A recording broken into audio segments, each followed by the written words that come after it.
What's to do, YouTube? This is your boy Eco Gamer, and these are going to be my top 10 greatest games of all time, in my personal opinion, in my 20 years of gaming so far. So, we're going to start off this list with Borderlands 2. Borderlands 2 is an amazing first-person shooter.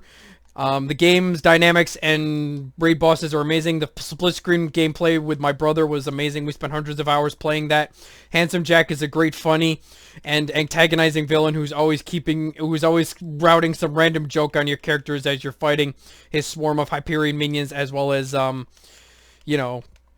the casual bandits you cross along the way. I beat all the invincible enemies. I pretty much platinumed the game, got all the achievements, and I got all the Steam achievements as well on 3 different platforms.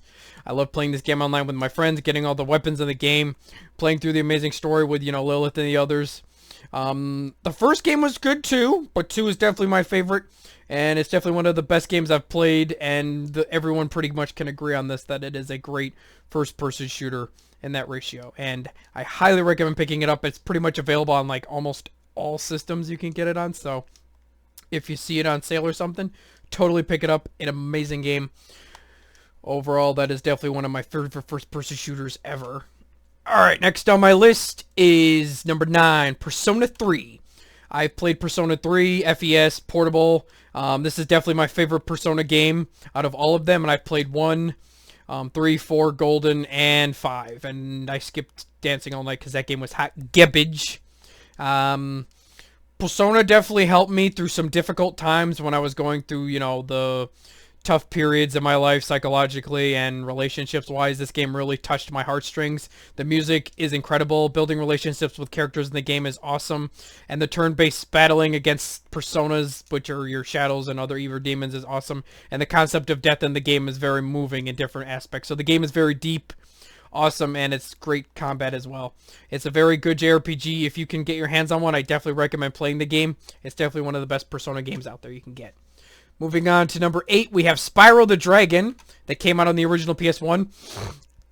I've played Spyro 1, 2, and 3, as well as, Ripto's Revenge. I've also played Dragonfly, or whatever that one was, that came out on the GameCube. The original Spyro was made by Insomniac, I believe. And Spyro was such an amazing game. Like, you go around the world, Spyro's trying to, free the dragons from imprisonment. I had such great childhood memories with this game. It was just so fun to play as a kid and always, beating it. The boss was, easy as hell to kill, but as a kid, you were like figuring, how am I going to chase after him to beat him? Spyro is definitely a great iconic character. I always loved playing that, collecting the gems, fighting, saving the dragons, the old whole spiel. The game straight up is great. If you can emulate it, that's great. It's a great game to play. Go back and visit it, because Spyro has become kind of terrible since Activision got their hands on it, but overall, the original Spyro is an amazing game I played as a childhood. Alright, moving on, we have Sonic Adventure 2, which I played on the GameCube. I recently rebought it on PC. Not the big... I love Sonic. I got all the Sonic games. I've played all of them, and this is probably my favorite one. I spent, like, at least 100 hours in the Chow Garden. If you don't know what Chow are, you basically can raise them. Think of them like, they level up, they can race each other. I played 50 hours at least with my friends after school. We have their split-screen co-op, which you can do. Racing, shooting at each other, different racetracks you can go on. The usual Sonic spiel. This is probably one of the best Sonic games, I think, is my opinion. I know the bosses are very easy, but as a kid, this game was really fun to play, and I enjoyed it substantially. And this game was definitely up there. I love the soundtracks. My favorite one is Escape from the City. You can look that one up. It's definitely worth listening to if you have time to. Great track. Alright, moving on the list, we have a game called Gex. Now, Gex was a very niche game that not many people played. It's basically got hard, you basically go in different hub worlds. Think of it like Cuphead, you got run and gun levels. This game had more run and gun levels than that. And after you beat all the run and gun levels of the hub world, you moved on to fight the end boss, the final boss of that hub world. And the final bosses are, I've beat Cuphead, and this game's bosses are much harder than Cuphead. I'm going to say that right now. This game's bosses make Cuphead's look kind of easier. They're both hard in their own ways. But to sum it up, that's kind of what it's like. The game is really good. Each area has its own boss, and the game has lots of funny humors. Like, it uses 90s humor. I give him an example. He'll be like, He'll be like, oh, it's like spending Valentine's Day in prison with Mike Tyson. Kind of humor like that is kind of funny. It uses 90s humor. The lizard's always saying something hilarious as you're playing each level, or if you do something funny. So, really great game. Very underrated. It was made by Crystal Dynamics back when, you know, Squaresoft was a thing. If you guys know who Squaresoft was, going back a bit. So yeah, Gex was definitely one of my favoriteest games back on the PS1. Moving up the list, we can't forget about Crash Bandicoot 2, Cortex Strikes Back. That was my first Crash Bandicoot game. I've also played the other ones. Activision kind of ruined Crash Bandicoot. I loved Crash Bandicoot as a kid. You know, the platforming was awesome. The game could get very difficult. The game could get very difficult in certain aspects. I know they remastered it, but I just like the originals. Those were pretty good. Crash Bandicoot was one of Naughty Dog's best franchise games that they made. And I highly recommend going back. I highly recommend it. If you own a PS4, pick up the remasters. Crash Bandicoot is a gem and definitely worth checking out.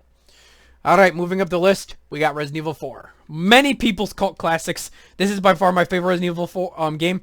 I have beaten all the Resident Evil games. 0, 1, 2. I didn't beat 3. I did beat 4, 5, 6, and 7. Resident Evil 4 is by far my favorite one. You know, it's just great. Leon's taking Ashley around. I have about a couple hundred hours on that. I've bought it on like 3 different platforms. So yeah, that's my dedication for it. It's totally worth picking up. A great Resident Evil game. You can get it dirt cheap for like 20 bucks remastered, or you can get it on Steam with the Ultimate Edition. Highly fun. A lot of New Game Plus content. The game can keep you playing on and on and on again. Collectibles. Lots of things you can do on New Game Plus. New weapons to unlock. The one guy who's like, what you buying? That's a little trope from the game. Always looking to sell you stuff. Moving on, we have Halo 3. My favorite Halo game. 1 and 2 were great too, and 4 was alright.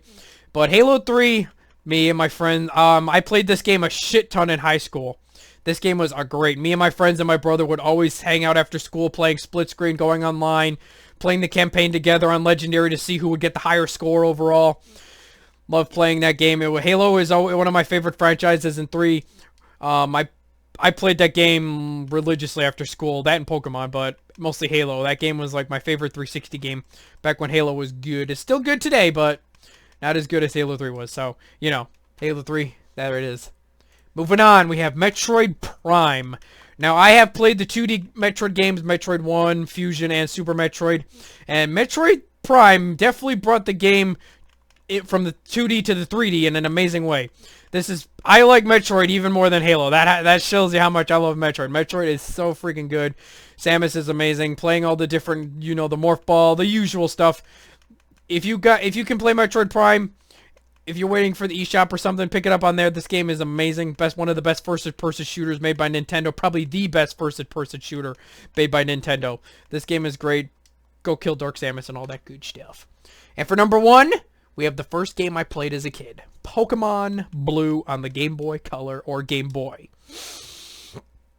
I have played every single Pokemon game, including Pokemon Box. If none of you have heard of that, it was kind of a cheap-ass game on the GameCube, but I played them all on Pokemon Blue. Hands down, my favorite game, or one of my favorite games of all times.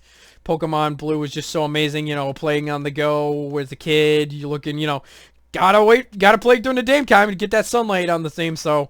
Yeah, Pokemon Blue is definitely one of my favorite games of all time. So, these are my 10 most favorite games of all time, guys. Let me know what your guys' favorite games of all time are in the comment section. This is your boy, Eco Gamer. Out!